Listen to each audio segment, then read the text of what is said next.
Chez Holistica Center, comme tu l'as vu, toutes les retraites, utilisent les états modifiés de conscience. Alors le breathwork, même la les constellations familiales que moi je considère une cérémonie, qui altère la conscience d'une certaine manière, et les antéogènes, pour faire simple. Alors ces techniques-là impactent parce que la personne vit une expérience ou revit une expérience et réorganise, les émotions, les pensées et cetera, une réorganisation. Heu Dans les techniques de breathwork, tu as le circulaire, donc la respiration chamanique, l'holotropique, le transformationnel, différentes techniques et plus. Et chacun met une marque sur la technique. Alors si je prends parce que tu es doula, tu travailles sur le breathwork, on parle de la libération émotionnelle et après on va aller encore plus loin, le périnatal. Ou sur les études de Stanislas Grof, le créateur de la respiration holotropique, qui a été créé pour remplacer le LSD, parce que pour lui, le LSD est devenu interdit. Il a écrit pas mal de livres sur le LSD. Il s'est dit: «OK, on va créer une nouvelle, une approche, une façon de créer du LSD sans prendre du LSD» et c'était la respiration holotropique.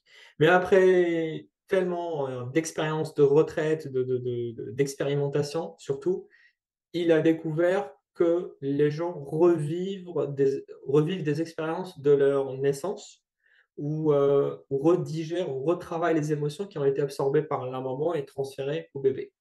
Et juste c'est le périnatal, ce contexte-là, il fait qu'on a absorbé beaucoup d'émotions. Bon, le choc de venir dans ce monde, parce que c'est un choc. Je parle d'une naissance dans un hôpital froid, des couleurs, vertes, des médecins avec des masques, tout le monde il a des gants dans les mains, et cetera, et cetera, et cetera. Et donc là, il y a un choc qui vient, il dit: «Ah, qu'est-ce que je fais là? Pourquoi c'est moche ici, c'est froid?» Et il y a un choc déjà de l'accouchement, parce que l'accouchement dans la conscience collective, c'est une expérience assez difficile. Et là, on a les premiers traumatismes, bienvenus, dans ce monde. Et là, on trimballe, de la dépression, de l'anxiété, des problèmes, de santé mentale et on vit avec pendant 30 ans, 40 ans, sachant qu'on fait beaucoup plus de césariennes, on laisse pas la naissance se fait de manière naturelle, que le bébé est imbibé des bons microbes, de la maman qui sont sur le vagin. Donc au final, on a découvert que grâce à ces microbes-là, le bébé va avoir une flore intestinale assez équilibrée, son deuxième cerveau et ensuite dans le temps de 20 ans, 30 ans, il va développer une bonne santé mentale. Le cas contraire, beaucoup de cas de césarienne, ce qui va arriver, c'est que l'enfant, il n'a pas pris ses bactéries, il va avoir un déséquilibre des bactéries intestinales, flore intestinale, et ça va déclencher de la dépression et de l'anxiété. Donc pourquoi? Parce que plus de 80, alors je n'ai pas les pourcentages exacts, de la sérotonine, elle est créée grâce à la flore intestinale. Mmh. Donc là, je te fais un cours, mais tu connais déjà tout ça. Juste, je partage, parce qu'il y a des gens qui écoutent. Alors, et quand tu vois là, donc le périnatal, la respiration holotropique travaille sur le périnatal, le travail de doula, tout est lié.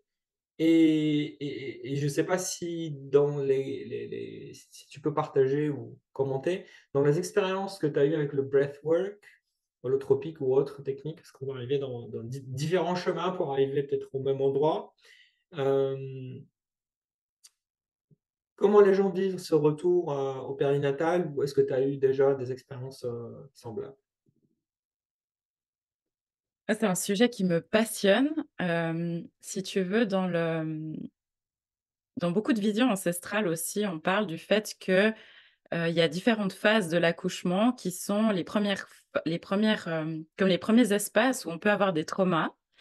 Et dans une vision que la vie est une spirale, on va, dans notre vie de tous les jours, on va revivre en fait la spirale qui est celle de notre naissance et que chaque moment de notre vie, quand on vit des choses qui sont difficiles, c'est équivalent par exemple à une contraction et selon dans où j'en suis dans mon processus, ça va être fluide, ça va ressembler à de la détresse et qu'en fait dans notre vie, on vit constamment des situations qui nous ramènent à, l'histoire de notre naissance.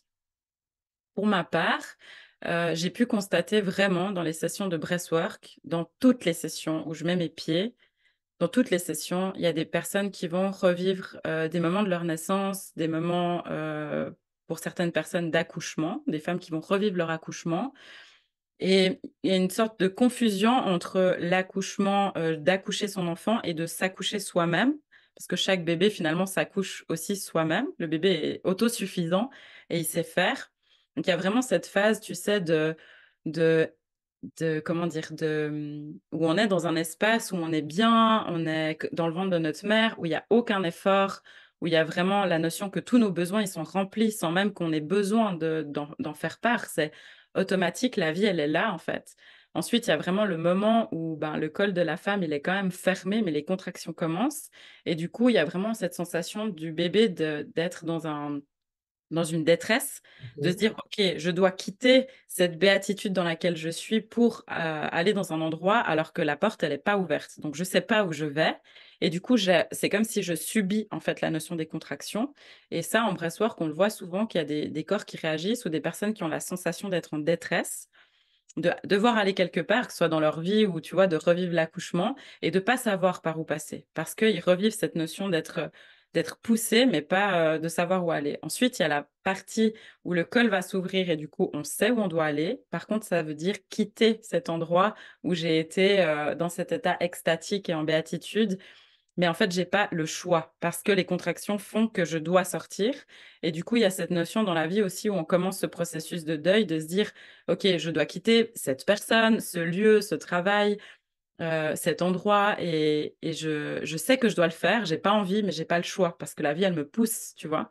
Donc il y Mmh. a ça aussi, c'est quelque chose qui se réveille pendant les sessions de breathwork. Ensuite, il y a le passage, qui est quelque chose que moi, je pratique énormément dans les sessions, chamaniques que je propose. C'est les rituels de passage où je vais, en quelque sorte, incorporer l'énergie, de l'utérus ou de la mère pour, pouvoir, accompagner les corps dans ce passage. Souvent, c'est comme si l'énergie, elle reste cristallisée à certains endroits du corps et la vie fait qu'on va revivre des moments de passage qui sont compliqués parce que l'énergie, elle a été cristallisée, elle demande juste à être libérée.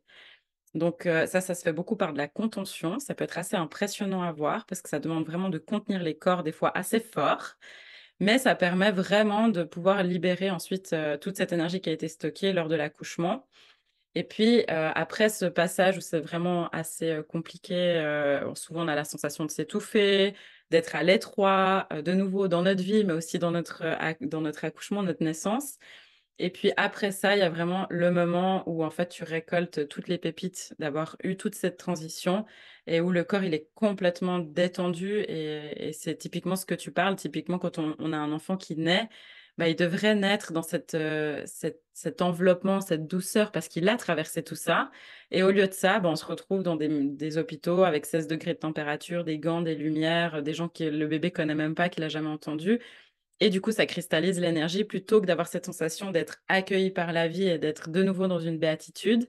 Et du coup, ça crée que nous, on va enregistrer, dès tout petit, bah, qu'il faut être en mode survie, qu'on peut pas faire confiance, qu'on se fait agresser par la vie, par les gens, qu'on n'est pas au bon endroit. Et du coup, il y a toutes ces mémoires-là, en fait, elles se cristallisent. Donc, à travers le breathwork, on peut vraiment aller déconstruire tout ça et aussi retrouver dans notre corps cette sécurité, cette ressource, en fait, d'être de nouveau autosuffisant comme un bébé qui sait très bien être. Les bébés, on n'a pas besoin de leur dire ce qu'ils doivent faire. Et cette confiance dans le corps que moi je trouve assez magique dans le breathwork, c'est qu'en fait le corps, peu importe si ça fait, 40-50 ans que tu es né, même plus, le corps il sait, il a jamais oublié. Le corps, il a cette notion d'être dans la matière, dans le ici et maintenant tout le temps. Donc tu as accès à cette mémoire absolument tout le temps.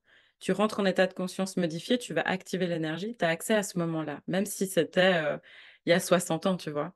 Et c'est ça qui est joli avec le breathwork, c'est que tu peux vraiment aller contacter des choses, peu importe dans quels espaces, ça a eu lieu, parce que tu vas passer par le corps.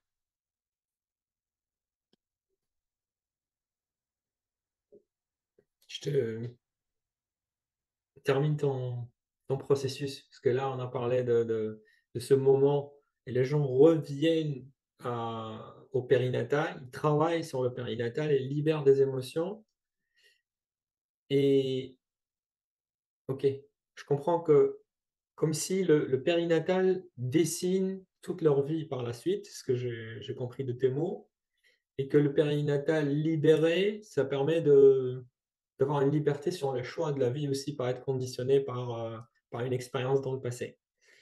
Hem,